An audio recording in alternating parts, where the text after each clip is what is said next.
Bismillahirrahmanirrahim. Assalamualaikum warahmatullahi wabarakatuh.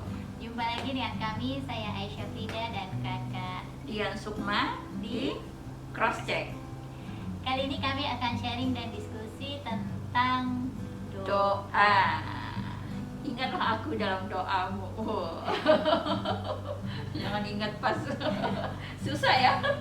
Ya, saya pas susah. Katanya pas susah, pas lupa. Jadi ada beberapa pertanyaan dari teman-teman beberapa waktu lalu ya tentang mekanisme doa ya. Kadang-kadang kita masih simpang siur ya tentang doa.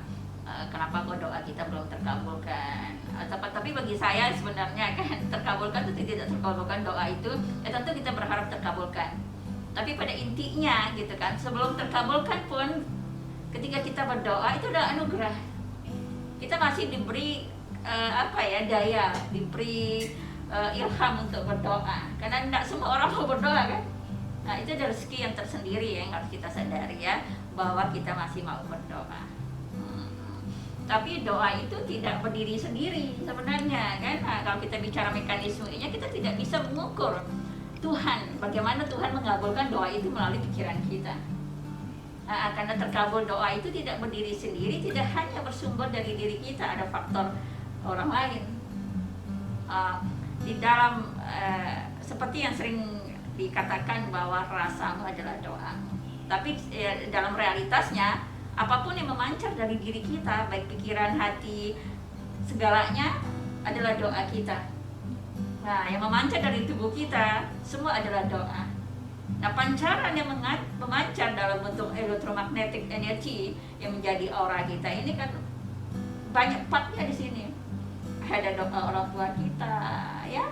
Ada rasa orang tua kita, ada pikiran orang tua kita, ada harapan orang-orang sebelum kita atas anak keturunannya. Dan juga ada campur tangan dari orang-orang di luar kita, ada yang mendoakan kita, ada yang mengutuk kita, ada yang jengkel, kesel gitu. Itu sangat saling mempengaruhi. Jadi tidak bisa kita ukur dari diri kita sendiri. Kalau mau ditanya lebih jauh ada doa Rasulullah ribuan tahun yang lalu ada untuk umatnya. Ya, betul sekali. Dan ini yang harus kita pahami, kita sadari. Ya alhamdulillah kita bisa berdoa, masih diberi kesempatan berdoa. Itu yang paling poin yang harus kita sadari. Jangan batasi Tuhan dengan ada banyak orang berdoa yang sama. Untuk mengabulkan doa si A, Tuhan tidak mengabulkan doa si B-nya gitu kan tidak begitu. Kan tidak begitu cara kerjanya gitu, karena variabel doa itu berbeda muatannya. Mana muatannya yang paling clear di dalam pandangan Allah, itulah yang dikabulkan. Yang lainnya mungkin ditangguhkan. Ya, mungkin ditangguhkan gitu kan. Mungkin tidak saat ini, tidak di dunia ini, wallahu a'lam. Nah, tugas kita ya hanya berdoa gitu. Iya, sepertinya juga pernah sempat dibahas Kak tentang bahwa ada juga orang yang lebih cepat atau efektif doanya bila mendoakan orang lain ketimbang berdoa atas dirinya sendiri. Nah itu kan juga banyak faktor juga. Kemudian ada juga berkembang bahwa doa itu jangan meminta-minta terus kan. Banyak juga yang berkembang seperti itu. Jadi ya cukup bersyukur saja. Nah itu hal-hal seperti ini kan paradoks sekali sebenarnya, dan entah apa yang melatar belakangi itu bertumbuh juga sebenarnya seperti apa. Ya sebenarnya semua tergantung makom batin masing-masing. Ada orang yang makom batinnya nggak perlu berdoa, ya nggak perlu berdoa. Dia tidak berdoa pun seluruh esensinya dirinya adalah doa. Ya, ada juga yang mengatakan ada orang yang makom batinnya belum sampai seperti itu, dia meniru seperti itu gitu loh. Ya kan nggak tepat itu. Jadi kita harus memahami ukuran kita. Yang jelas jangan meninggi-ninggikan diri kan. Jadi saya pun ketika ketemu mursyid, ketemu orang-orang yang makbul, saya hanya minta doa. Minta doa gitu kan. Jadi ya semua ukuran diri kita masing-masing. Makomnya kita yang mana yang tepatnya. Ada orang makomnya dia memang harus berdoa terus Ada orang yang makomnya mengatakan tidak perlu Allah tuh diingat-ingatkan, cukup sekali saja kamu berdoa, nggak perlu diingat-ingatkan, Nggak usah diulang-ulang. nggak usah diulang-ulang. Allah itu bukan pelupa. Doa itu bukan mengingatkan Allah, tapi untuk mengingat dan menguatkan diri kita sendiri. Nah, makomnya beda-beda gitu loh. Jadi ikutin saja dorongan dari diri kita sendiri. Berasik masuklah dengan Allah, dengan Tuhan, menurut diri kita gitu loh. Tapi jangan disempit-sempitkan, menakar Tuhan, bagaimana Tuhan mengabulkan melalui cara pikiran kita. Ada 100 orang yang berdoa hal yang sama, satu orang yang dikabulkan.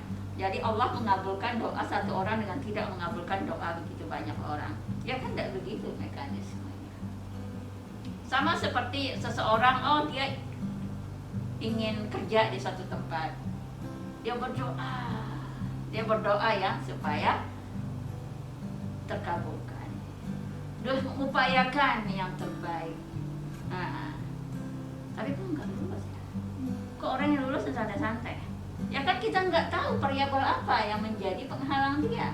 Bisa saja mungkin orang tuanya nggak gitu serak dia kerja di situ, nggak gitu senang, dia jauh dari orang tuanya. Wallahu alam. Maka yang pertama adalah mohon ridho daripada kedua orang tua kita.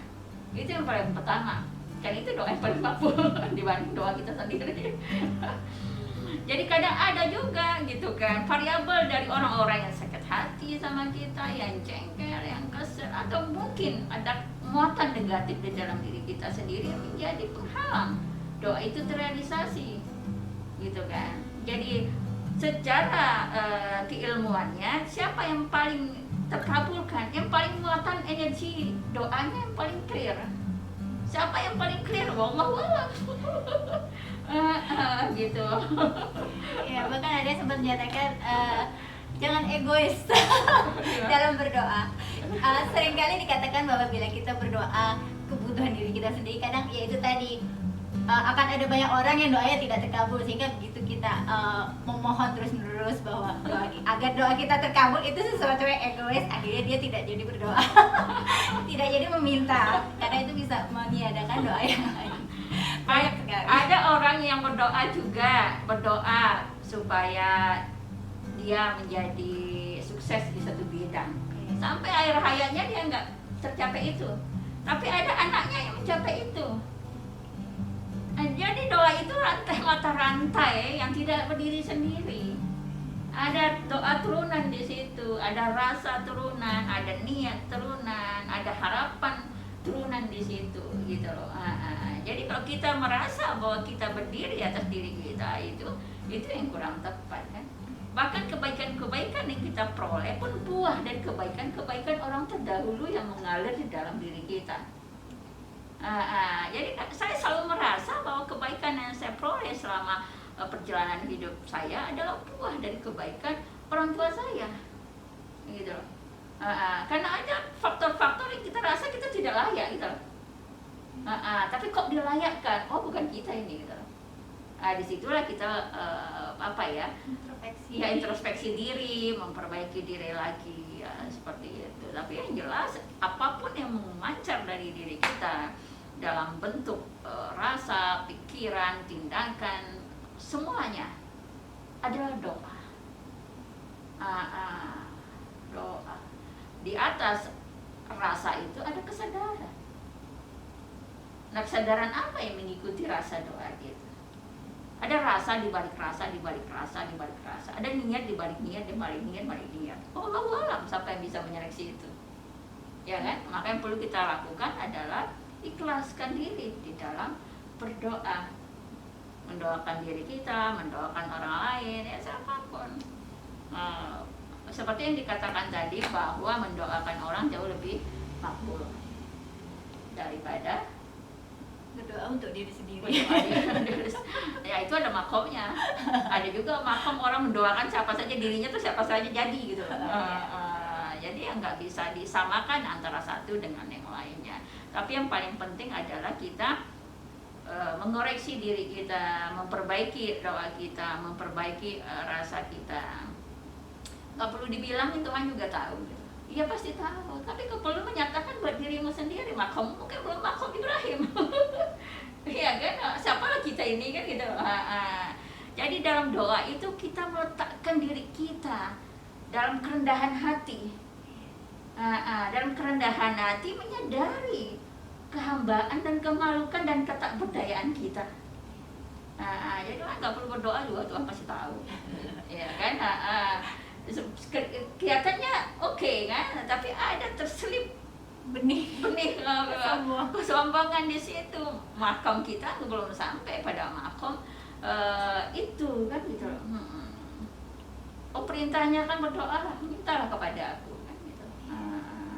Artinya untuk banyak kisah juga Kak ya yang sering dikutip dan diambil untuk memperkuat argumentasi masing-masing. Artinya di kisah-kisah itu kita harus melihat latar belakang makom masing-masing. Makomnya masing-masing gitu kan. Nah, sampai kita ikhtibar diri kita kan. Nalurinya kita rasa kita rasa nggak perlu berdoa, ya nggak perlu. Kita rasa waktunya kita mau berdoa, ya kita berdoa. Kadang-kadang saya pun mengalami seperti itu. Saya pun jarang berdoa buat diri saya sendiri dulunya ya. Bukan karena saya merasa enggak gitu, tapi saya hanya lebih konsen membangun kedekatan ya dengan Tuhan gitu. Bahkan kali ya Allah pada sebatas itu doang. Ya Allah modelnya seperti itu.